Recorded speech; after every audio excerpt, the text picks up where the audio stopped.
TD stock, is it a buy or sell? Where is it going from Friday and onward? How am I taking advantage of Toronto Dominion Bank? Right, a pretty big of a retrace, like 6.3% down or so. I genuinely am looking further to, oh my bad.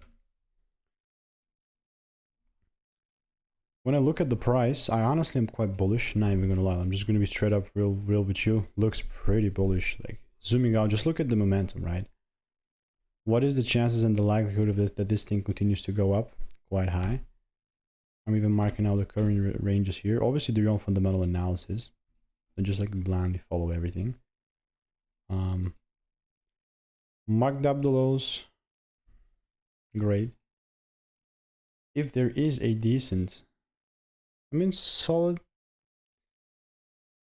doesn't even have to be the perfect one, but like all I'd love to see for me to be bullish, just so like a decent double break towards the upside. That's it. Without a bullish momentum, I'm not even gonna buy. So normal waiting. If you want to learn the strategy, you want to make more money by taking less trades, click the first link in the description. I'll see you in the next one.